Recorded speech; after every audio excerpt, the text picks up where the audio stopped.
Bienvenidos a un nuevo episodio del ciclo de formación ambiental de Circularis. Hoy vamos a hablar de un tema súper importante para entender cómo impactamos en nuestro planeta y es la huella de carbono. Una medición que hacemos a nivel individual, de eventos o de empresas y que también entra como una acción fundamental en el marco de las acciones de mitigación y adaptación al cambio climático.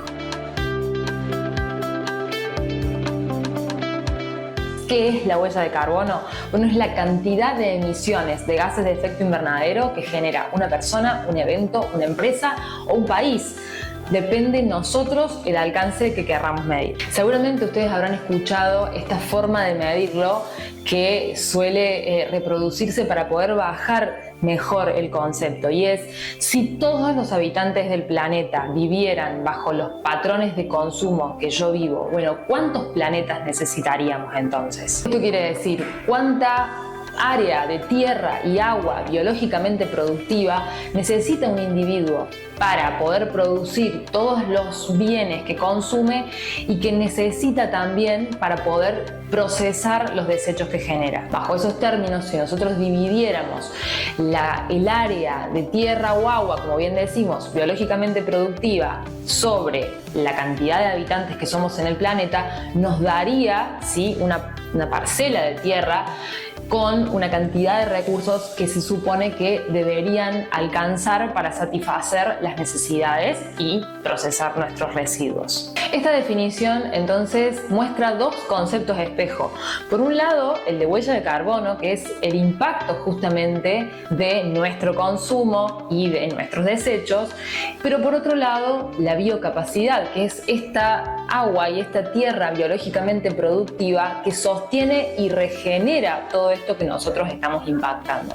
Entonces, ese equilibrio es el que también nos planteamos como horizonte, esta compensación entre los recursos que pueden procesar esto que nosotros estamos generando y nuestra tendencia a que esa huella año a año vaya creciendo en términos de que somos cada vez más y en términos de que crecemos económicamente en los diferentes países. Y esta biocapacidad no es igual en todos los puntos de la Tierra, ¿sí? Cuando empezamos a hacer zoom, nos damos cuenta que, por un lado, hay un factor de rendimiento. Si lo situamos, por ejemplo, en nuestro país, no es lo mismo el rendimiento de la tierra en la pampa húmeda que el rendimiento de la tierra en la meseta patagónica o en la puna. Y después está este factor de equivalencia que permite justamente tomar esta variabilidad en la productividad y llevarla a una medida estándar que nos permita comparar diferentes regiones del planeta. Y ahí es donde es muy importante también tener en cuenta la diferencia que existe entre la biocapacidad de los diferentes países e incluso la huella per cápita, es decir, por habitante de cada país, a lo largo y ancho del planeta. Entonces, en ese desequilibrio es donde empieza a aparecer en concreto la desigualdad, ¿sí? No es lo mismo la biocapacidad que tiene Argentina, con un territorio muy grande y vasto, con paisajes muy diferentes, o Brasil, Latinoamérica en general, que países de Europa que tienen muy poca biocapacidad y una huella además bastante significativa. Entonces, si vamos comparando a lo largo y a lo ancho del planeta los diferentes países, nos damos cuenta que algunos, si los tomamos individualmente, tienen un déficit de biocapacidad, es decir, una huella mucho más grande que tienen que compensar necesariamente con la biocapacidad de otro país. Por ejemplo, en Latinoamérica, Brasil o Argentina tienen esta medida mayor que su huella de carbono. Entonces ahí es donde se van dando los diferentes desequilibrios y las diferentes realidades que nos muestran también un mapa muy interesante para analizar a la hora de pensar, ¿no?, en la gestión de los recursos naturales. Esta doble medición también es lo que nos determina el día de sobregiro, ¿sí? A nivel planetario o también a nivel país, hay un día en el que nosotros agotamos los recursos que la Tierra tiene la capacidad de regenerar en un año. Eso se le llama día de sobregiro. En el 2025 fue el 24 de julio. Entonces, hasta ese día nosotros consumimos los recursos que fueron regenerados concretamente en el 2025. Y luego, es decir, en este momento, ya estamos consumiendo recursos de reserva, es decir, recursos que ya se han generado en los millones de años de vida del organismo planetario.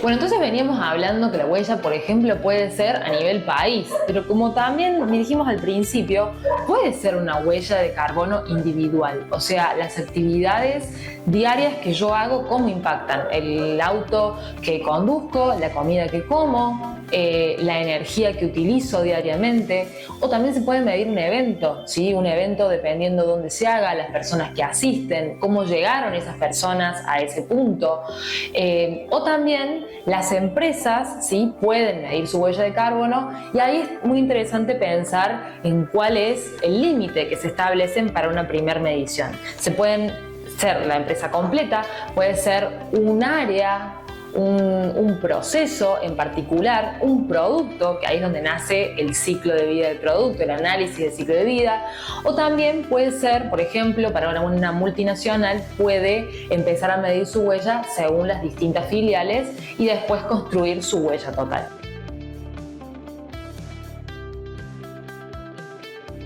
Entonces, ¿cómo se mide la huella? Bueno, si bien acá vamos a ver en detalle, ¿sí?, cómo es este paso a paso junto a Mariné Iriart, está bueno que lo podamos como entender a nivel global. Entonces, el primer paso va a ser definir los límites organizacionales, operacionales y geográficos. Luego, un segundo paso es seleccionar las metodologías de medición y los factores de emisión. Esto ya está bastante estandarizado en algunos manuales, como por ejemplo la norma ISO o el GHG Protocol, en donde justamente se establece cómo es esta medición, cómo es que yo tengo que ir recopilando la información y luego el criterio para poder informar y presentar esta información. Asimismo, los factores de emisión, que son este valor representativo entre la cantidad de gases que se generan en relación a una actividad en particular, también están estandarizados en algunos países, porque lo más importante siempre es llevar datos lo más cercanos al punto geográfico sobre el que estamos analizando, pero digo, algunos países tienen estos factores de emisión definidos. Es muy importante la mirada profesional sobre la cual se va a hacer esta medición, ¿sí? Entendiendo qué tipo, por ejemplo, si hablamos de huella organizacional, qué tipo de empresa es y cómo es este impacto que genera. Sobre ese criterio es que uno va también delimitando y eligiendo esas metodologías y esos factores de emisión. El paso 3 sería establecer los alcances y el año base.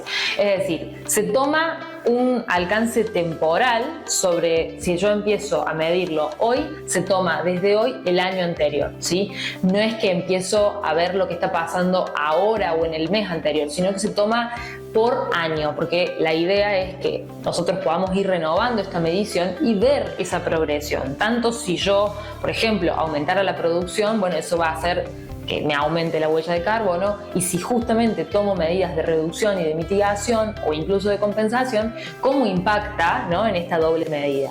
Y cuando hablo de establecer alcances, también lo vamos a ver al final en detalle con Mariné, pero tiene que ver con decir cómo ordenar este inventario de emisiones, ¿sí? Entonces tenemos alcance 1, alcance 2 y alcance 3. Alcance 1 son emisiones propias directas, alcance 2 son emisiones indirectas, muchas veces relacionadas con la matriz energética, y las de alcance 3 tienen que ver con, también son medidas indirectas y tienen que ver con muchas veces otros actores de la cadena de valor. El punto 4 es nada más y nada menos que recolectar los datos de la empresa, armar el inventario de emisiones. Y acá tengo que ser muy ordenado justamente para que no se me pierda ningún dato y para poder ser bien sistemático después en la bajada de información. Por ejemplo, combustión móvil o combustión fija. Y entonces en el inventario debería haber todas las maquinarias o todos los vehículos que me están generando combustión móvil y combustión fija. Y entonces ir a la cantidad de combustible que he cargado mes a mes en ese año base, la cantidad de energía, ¿no? Por ejemplo, en la fuente fija, la cantidad de energía que yo he estado gastando, que lo puedo ver en mi factura mes a mes en ese año base, y así voy recolectando y gracias al factor de emisión voy traduciendo ese valor, por ejemplo, en cantidad de litros de gasolina o kilovatios hora a un número, ¿sí? Voy traduciendo eso a un número de kilogramos de dióxido de carbono equivalente, que es el que después puedo hacer la sumatoria, ¿no? de todas esas variables para poder llegar a un número final. Esto es muy importante en la medición de huella, porque fíjense cómo podríamos compararnos entre nosotros o entre empresas o entre países si no tuviésemos un lenguaje común, porque gases de efecto invernadero existen de varios tipos. El dióxido de carbono es el más popular y es sobre el cual se hacen todas esas conversiones, pero por ejemplo para la agricultura la emisión de metano, que es un gas que incluso significativamente es muchísimo más impactante que el dióxido de carbono. Bueno, todo esto, si cada uno lo expresara a su manera, es muy difícil de establecer comparaciones e incluso establecer objetivos para poder reducirlo y mejorar el desempeño. Incluso cada uno de estos gases varían en cuanto a la persistencia en la atmósfera o su potencial de calentamiento global, que es la capacidad que tienen para absorber calor en comparación con el dióxido de carbono. Entonces, todas estas pequeñas variables, no tan pequeñas, son las que debemos de alguna manera reducir para poder hacer una medición lo más exacta y, como les digo, comparable posible. El quinto paso no es nada más y nada menos que calcular las emisiones de gases de efecto invernadero. Es decir, poder multiplicar los datos que he obtenido en el inventario por el factor de emisión por el potencial de calentamiento global de ese gas asociado. Eso nos va a dar un número y lo vamos a sumar, y eso va a permitir entender cuál es la huella total que tenemos para nosotros, para nuestra organización o para lo que hayamos definido como límite. Y el sexto paso es elaborar el informe. Y acá es donde les digo la importancia del criterio profesional para poder tomar cualquiera de los manuales disponibles y poder establecer un criterio que además nos permita año a año renovarlo. ¿Por qué es importante medir la huella?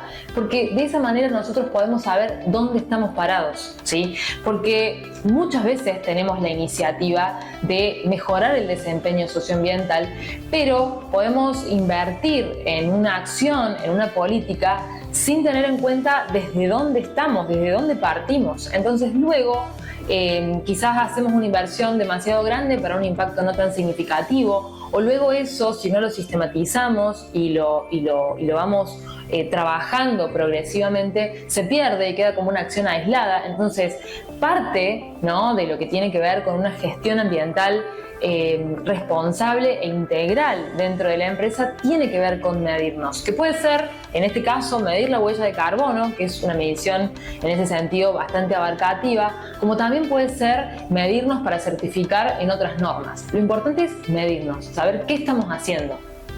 Medirnos nos ordena, nos permite también entender en qué somos más fuertes y en qué somos más débiles. No como un juicio, sino porque seguramente hay un montón de acciones sobre las que podemos trabajar de forma directa y fácil, sin la necesidad de mayores costos. Y quizás sí trabajar a largo plazo en otras políticas en lo que entendemos que tiene que ver con algo que nos va a llevar tiempo. Además, nos da de por sí un posicionamiento importante en la materia y nos permite reducir costos. Digo, todos los beneficios que pensamos primariamente como acciones socioambientales, también en la perspectiva de la sostenibilidad y del triple impacto, nos benefician económicamente a la corta o a la larga. Por supuesto, medirnos es una acción concreta que podemos hacer para contribuir con las acciones, como les decía, de mitigación y adaptación al cambio climático. Entonces estamos actuando a nivel individual y a nivel corporativo para con la responsabilidad que nos toca frente al cambio climático.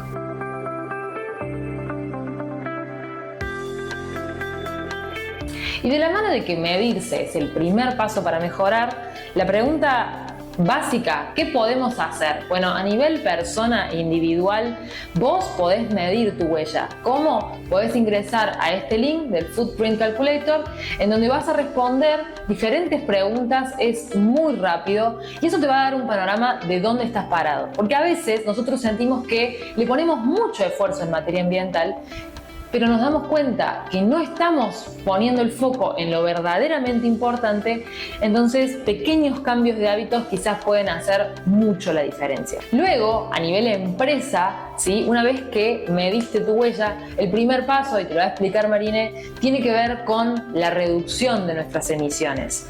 La reducción va a acciones concretas. Luego también pensar en la mitigación, en donde ya establecemos una política, ¿sí? Entonces, no tiene que ver solamente con atender lo coyuntural de esa emisión en particular, sino poder ver justamente cómo prevenir esa emisión, ¿sí? No solamente reducirla, sino tratar estructuralmente de no generarla más o de cambiar el proceso o de eficientizarlo de alguna manera.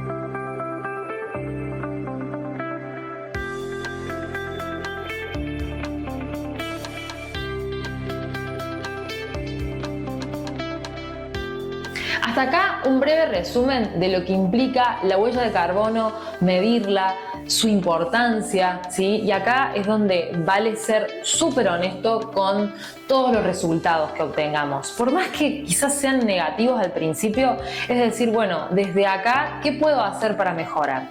¿Sí? Sobre esa base es que después podemos realmente generar cambios significativos. Si no, lamentablemente son esfuerzos que se disuelven y que no logran ingresar y ser integrales a largo plazo.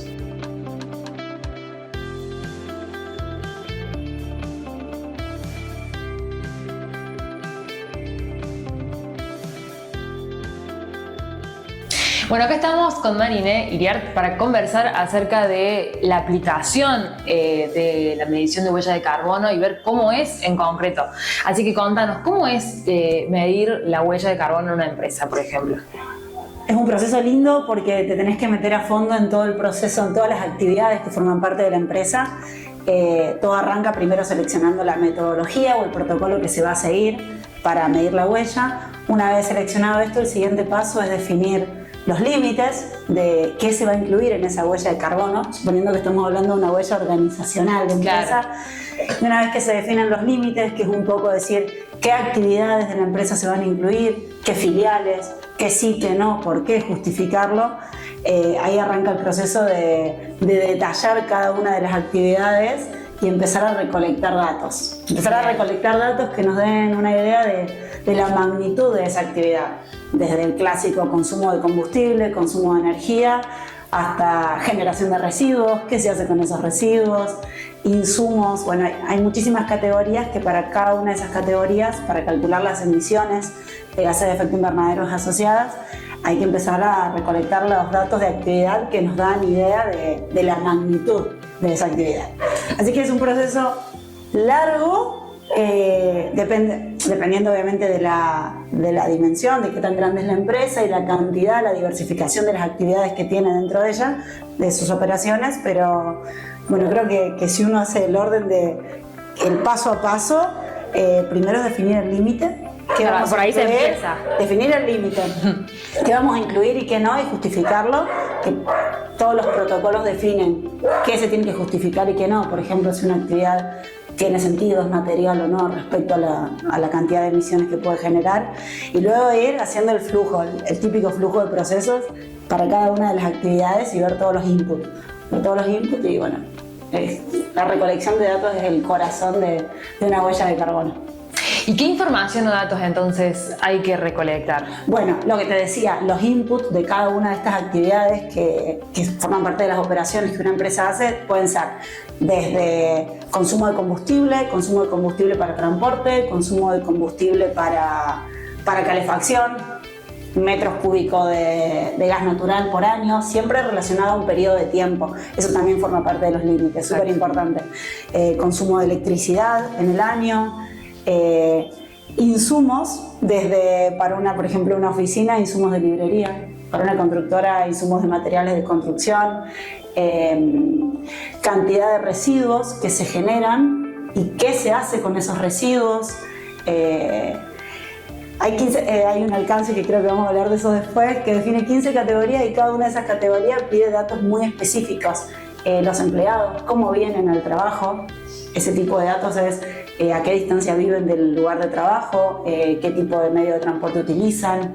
Pero siempre es ese tipo de datos que nos den idea del tipo de actividad y de la magnitud de esa actividad. Claro, y como vos bien decís, medir bien qué empresa o qué sector de la empresa y bien cuál es el alcance es lo que también te va a dar exactamente el dato que necesitas recolectar después. ¿Y qué estás incluyendo? Porque quizás en una primera etapa decís, bueno, solamente quiero contabilizar los datos de transporte y de consumo de energía en el lugar. Listo, perfecto. Y para el siguiente año empezás a incluir otros datos.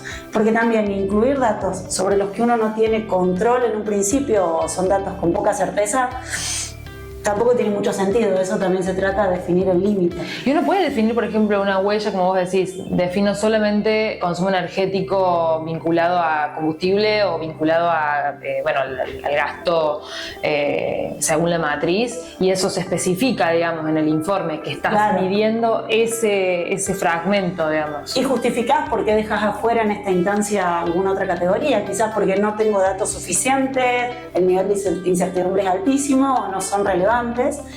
La idea es con el tiempo incluir la mayor cantidad de categorías o actividades que sea posible, pero por algo se empieza siempre. Y otro dato importante también, otro input en el proceso de cálculo de huella importante es la selección de los factores de emisión, porque todos esos datos de actividad luego van multiplicados en este balance de masa que se hace por el factor de emisión. El factor de emisión es la cantidad de cada tipo de gas de efecto invernadero que se genera por unidad de actividad. Kilogramos de dióxido de carbono por kilovatio hora de electricidad consumida de la red, kilogramos de metano generado por tonelada de residuos que van a un enterramiento sanitario. Claro. Esos son los factores de emisión que es importante seleccionarlos, que sean de una fuente confiable, reconocida, lo más locales posible. Que suelen estar especificados en los protocolos. Sí. Ya está la Biblia, no hay mucho que inventar, o sea, el paso a paso está. Por suerte. ¿Cuál es la diferencia entre huella de carbono organizacional y de producto, o sea, el ciclo de vida? Estamos midiendo emisiones de gases de efecto invernadero en los dos casos y quizás los datos de actividad sean similares, pero lo que cambia es el enfoque, los límites que se ponen. En el caso, y hay metodologías específicas para la medición de cada uno de estos enfoques. En el caso de la huella organizacional estamos midiendo todo lo que pasa en la organización durante un periodo de tiempo, un año, y en el caso de la huella de producto estamos evaluando la cantidad de emisiones que se genera por unidad funcional de ese producto, por ejemplo, 1 litro de leche. ¿Cuáles son las emisiones que se generan durante todo el ciclo de vida de ese litro de leche? Desde la producción en el campo, su paso por la fábrica, hasta el consumo, su uso final. Entonces la huella de producto siempre nos da la magnitud de cantidad de emisiones que se generan durante todo el ciclo de vida, todas las etapas del producto. Y la huella organizacional nos da la cantidad de emisiones que se generan dentro de los límites de una empresa durante un periodo de tiempo, el cual usualmente es un año.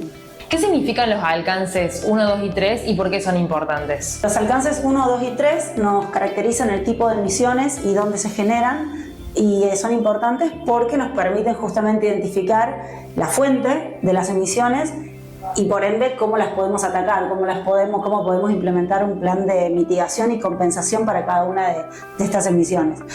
Alcance 1 son emisiones directas que se generan dentro del control de la operación de la empresa, asociadas al consumo de combustibles fósiles in situ, estacionario que se dice, por ejemplo el gas natural que utilizamos para calefacción o para cocinar. Y también están en el alcance 1 las emisiones del transporte, el combustible que quemamos en nuestros vehículos para movilizarnos. Alcance 2 y alcance 3 son indirectas, pero ¿por qué se diferencian? El alcance 2, si bien es indirecto, tenemos un fuerte impacto en la cantidad de estas emisiones. ¿Por qué? Porque son las emisiones del consumo eléctrico de red. Y si bien esas emisiones se generan en otro punto, por eso son indirectas, por ejemplo en la central térmica que genera esa electricidad, el consumo eléctrico depende fuertemente de nuestra conducta. Por eso tienen una categoría especial de alcance 2. Y alcance 3 son todas aquellas emisiones indirectas. Hay 15 categorías diferentes dentro de lo que es el alcance 3. Las más importantes, para que se den una idea, son todas aquellas emisiones derivadas del consumo de productos, es decir, todos los productos que nosotros compramos y utilizamos generaron emisiones en su producción. Bueno, esas son las emisiones de alcance 3. O otra, la más importante o de más fácil identificación, es también las emisiones asociadas al tratamiento y gestión de residuos. Claro. Porque si bien nosotros generamos la cantidad de residuos, esos residuos van a un relleno sanitario, por ejemplo, o a un proceso de reciclaje, y las emisiones se generan en otro punto, por eso son indirectas. Claro, y que suelen ser las de alcance 1 quizás de otra empresa. Exactamente. Alcance 3 son las emisiones de alcance 1 y 2 de otra empresa. Y alcance 1 y 2 siempre va a estar relacionado entre la empresa, por ejemplo, que gestiona los residuos y la empresa que consume esos residuos. Por lo general, cualquier empresa que arranque este camino de la huella de carbono arranca con alcance 1 y 2, lo cual no es menor porque suelen ser las categorías donde uno más puede impactar luego en la estrategia de mitigación. Luego empieza a incluir alcance 3, la mayor cantidad de categorías posible. ¿Y cuánto tiempo demora un estudio de huella de carbono? Puede variar muchísimo dependiendo Eso de los alcances del tamaño de la empresa, de qué actividades se están incluyendo. Quizás una oficina es simple. Demora el tiempo en que la empresa demora en recolectar, en tener disponibles todos los datos. Claro. Ahí está la mayor parte del corazón del cálculo de un inventario de gases de efecto invernadero. Una empresa grande, no sé, siempre es como que por general los presupuestos se hacen en función del nivel de facturación o la cantidad de empleados, porque eso es un poco un orden de magnitud de la dimensión de la empresa. Yo creo que una empresa pequeña, una oficina con 10 a 20 empleados, en un mes debería tener su huella de carbono. Claro. ¿Por qué? Porque tiene insumos simples, el consumo energético es sencillo también, el consumo eléctrico, el consumo de algún tipo de combustible para calefacción en el lugar, pero una empresa grande quizás demora. Y es algo que se hace continuo durante todo el año, la recolección de todos los datos, pero si tiene que empezar de cero, quizás un mínimo de 6 meses. Claro, pero es una lectura bien precisa, por ejemplo. Precisa, claro. No, Sí. no hay relatividades. Ahora, cualquiera puede empezar porque uno como individuo, como empresa, hay muchísimas herramientas para hacer una primera estimación. Claro. Sí. Recién mencionabas algunos protocolos. ¿Cuáles son las principales metodologías o herramientas disponibles? A nivel mundial hay 2 metodologías que son las que principalmente se utilizan para lo que es contabilización de huella de carbono organizacional y de producto, que es el protocolo de gases de efecto invernadero, que es una metodología súper completa con muchas guías y es la principalmente utilizada por las empresas del World Resources Institute a nivel mundial. Y por otro lado, las normas ISO. Tan conocidas normas ISO, la ISO 14064, 14067, que entre ambos protocolos hay en general muchas similitudes en la metodología que aplican para realizar la medición dentro de lo que es huella organizacional o de producto. Claro, y ahí se baja un criterio, Sí. o sea, una guía de paso a paso. No hay nada que inventar, está todo el paso a paso. Bueno, tenés que aplicar este dato por este dato. No tenés, bueno, este dato por este dato. No lo tenés, este dato por este dato. Es como que te dan muchas opciones. Que si bien varía luego la precisión, la certeza de los resultados, te da opciones para poder completar tu huella. Hay factores de emisión que están disponibles, son públicos, sobre todo para lo que es consumo, para alcance de 1 y 2 están todos los datos. Donde suele ser un poquito más complicado cuando vamos al alcance 3, por ejemplo, para encontrar el factor de emisión de un producto específico, que sería la huella de producto de ese insumo de mi empresa. Pero hay bases de datos públicas, principalmente de Estados Unidos, de EFRA, de Gran Bretaña, Alemania, que se pueden utilizar. ¿Sí? Claro. Y después, bueno, pero esto es más para las empresas grandes, hay bases de datos con licencia que se paga y ahí se encuentra todo. ¿Cómo se verifican o validan esos resultados? Para verificar, para obtener la certificación de los resultados, tiene que intervenir una tercera parte que son entidades que están acreditadas para certificar ciertos protocolos, metodologías. Lo más usual, lo que más conocemos son las normas ISO. Entonces es buscar una de estas entidades que están acreditadas para certificar esta norma y bueno, y ahí se empieza todo el procedimiento, que control de documentación, control de cálculos y demás, para corroborar que los datos son correctos. Primero se contrata a la entidad que está acreditada para certificar, por ejemplo IRAM, por decir un ejemplo clásico acá de Argentina, y se los contrata y ellos empiezan todo el proceso para corroborar cada una de las etapas que forman parte de la metodología. Y eso suele ser súper importante principalmente para las empresas grandes que tienen que rendir cuentas ante un proveedor o ante un requisito externo. Y una vez que tengo los resultados, ¿qué hago con ellos? ¿Cómo hago para pasar de medir a reducir en concreto o a mitigar? Y esa es la parte más linda, porque la parte más aburrida es la parte de medir, pero es el corazón de todo. Ahora, la estrategia después de hacia dónde voy o qué quiero hacer con esta medición, con este inventario, esa es la parte más linda, más divertida o con más sentido. Una vez que tenemos la huella, el siguiente paso es, bueno, definir hacia dónde voy, la dirección. ¿Cuál va a ser mi target, que se dice mi objetivo? Quiero reducir a 2030, 2040, 2050 el 30%, 40%, 50%. O sea, hacia dónde quiero ir. Para esto también hay protocolos y recomendaciones de hacia dónde queremos ir si no queremos que siga aumentando la temperatura media del planeta, que por eso estamos haciendo todo esto. Y eso ya está en todos los reportes científicos que, por ejemplo, nos dicen que si queremos evitar que la temperatura media del planeta aumente más de 1.5 grados, que ya estamos medio complicados con eso, pero bueno, más de 1.5 grados respecto a la temperatura media en la era preindustrial, deberíamos lograr un net zero o una reducción más aporte de compensación del 100% a 2050, que estamos un poco complicados con eso, pero bueno, si uno quiere ser ambicioso, hacia eso vamos.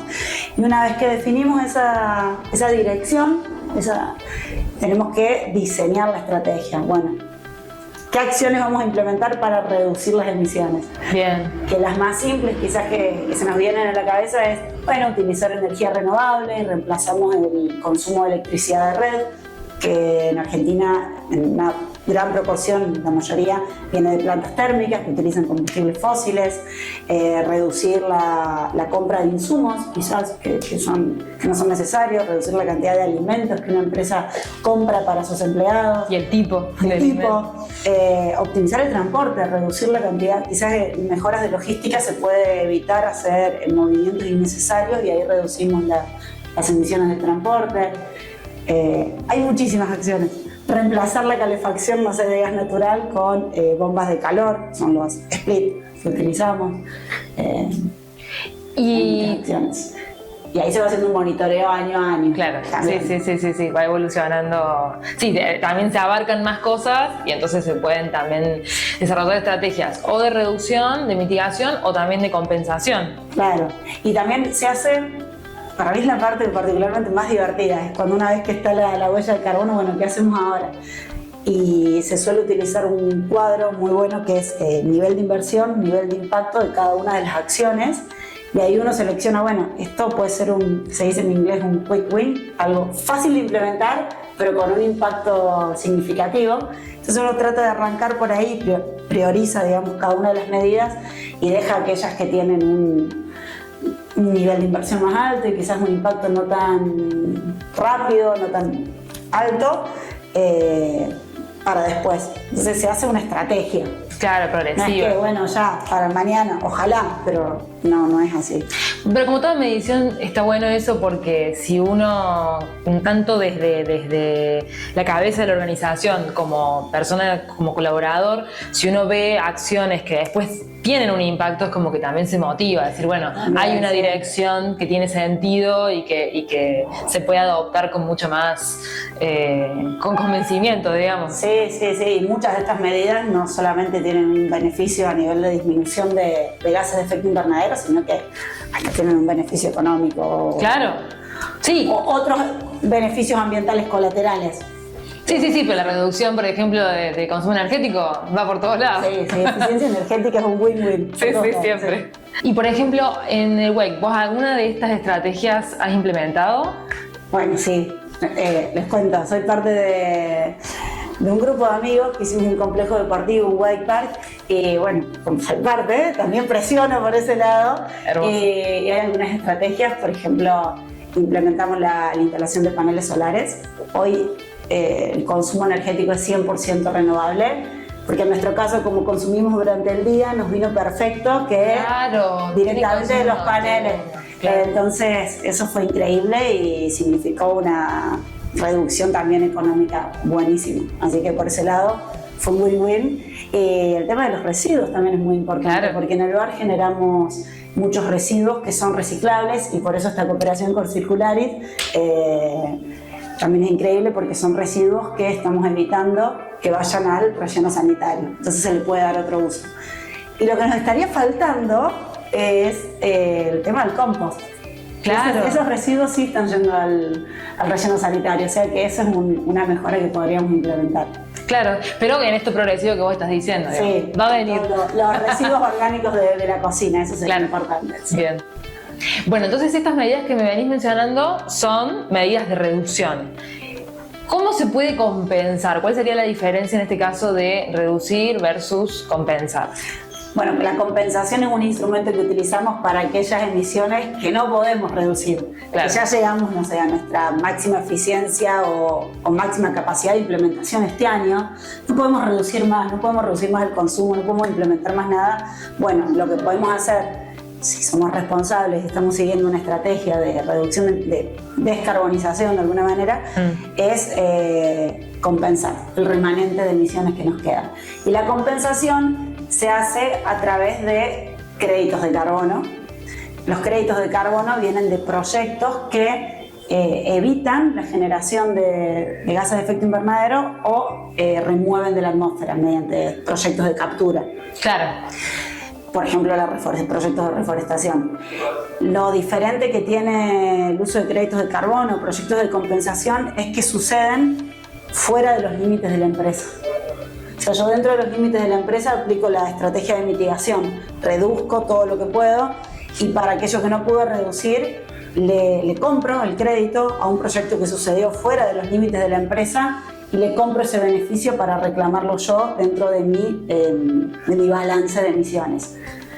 Es muy importante evitar la doble contabilidad, o sea, solamente una persona, una empresa puede reclamar ese beneficio de captura adicional.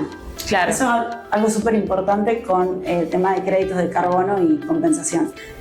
Van a escuchar quizás esta palabra de tiene que ser un proyecto adicional. ¿Adicional a qué? Adicional significa que si no fuese por la generación de ese instrumento, de ese crédito de carbono, ese proyecto no hubiese sucedido. Es un proyecto nuevo. Claro. Es nuevo que en la línea de base de esta atmósfera que tenemos con cierta concentración de gases de efecto invernadero, si no se generaba este proyecto hubiese seguido generando emisiones o no hubiese estado removiendo. Claro, sí, es algo nuevo. ¿Y se puede compensar sin reducir? ¿Qué pensás de eso? No, hay una priorización de medidas, digamos, dentro de la estrategia, y en la base y lo más importante siempre va a ser reducir, que es la mitigación. Bien. Y al final, para lo que nos queda, compensación. Hoy las estrategias a 2050, en general de las grandes empresas y demás, siempre hacer algo es mejor que nada, pero las grandes empresas o las recomendaciones nos dicen de incluir no más del 15% de compensación respecto al total de las emisiones. Claro. Si empezamos ahora, quizás si queremos llegar al balance cero, a la carbono neutralidad que se dice, va a ser más, pero la idea es que vaya disminuyendo el porcentaje de compensación y aumentando el porcentaje de reducción. Exacto, sí. Que tiene que ver con políticas internas también, con esto de poder pensar la empresa de otra manera. No simplemente salir a compensar en el afuera, sino también salir y comprar créditos baratos de proyectos que suceden no sé dónde, no sé cuándo, y no. Empezar uno a reducir, a evitar. Medirse y cambiar internamente, tal cual. ¿Y qué beneficios concretos tiene una empresa por medir su huella? Hay varios beneficios. Desde los beneficios económicos que nombrábamos hace un ratito, principalmente asociados a lo que es eficiencia energética, que queremos reducir las emisiones, reducimos el consumo energético, tenemos un ahorro, por ejemplo. Luego también puede ser económico por requisito tener un beneficio respecto a hay lugares donde se están empezando a implementar impuestos o precios al carbono, entonces las empresas que se adelantan a eso ya van a tener una ventaja competitiva a medida que se implementen estas medidas que me parece que a corto o largo plazo son inminentes. Va a empezar seguramente con algo voluntario, pero sí, es tener una ventaja competitiva desde ese lado. Otro beneficio, bueno, la imagen que uno tiene para sus clientes, que cada vez es más importante, creo, para todos evaluar los beneficios ambientales qué tan sustentable es la empresa de la que yo estoy consumiendo. Y también entre empresas, y hay regulaciones específicas que yo al cumplir con esto puedo acceder a otros mercados también. Un ejemplo muy específico es en Europa implementaron el CBAM, que se dice, que es una regulación que pone límites para todos los productos que ingresan a Europa. Claro. Que tienen que cumplir cierta intensidad de carbono los productos que ingresan. Y si no cumplís, tenés que pagar un impuesto que es altísimo. Entonces, uno desde aquí, desde Argentina, por ejemplo, como exportador, es una ventaja competitiva también el tener todo esto. ¿Qué más? Esas son muchas las ventajas. Legales también. Legales, sí, legales también, sobre todo por esto que decíamos de que se está empezando a convertir en requisitos, en obligatoriedad en muchos casos. Por ahora, acá en Argentina estamos ante un esquema bastante voluntario. Sí. Pero... Y en todo caso de responsabilidad social a nivel de posicionamiento respecto a otras marcas, y creo que también es como una ventana de oportunidad para esas empresas, decir, bueno, ahora que es voluntario y ahora que puede hacer un diferencial, arranco, ahora que no tengo tantas presiones y que es simple y que lo puedo hacer progresivamente. Tranquilo, arrancamos, y sí, yo creo que arrancar hoy en 10 años se va a agradecer. Bueno, gracias Mari por acercarte y sumarte a esta capacitación del ciclo de formación ambiental de Circularis sobre huella de carbono. Si quieres saber más, suscríbete a nuestro canal y nos vemos la próxima.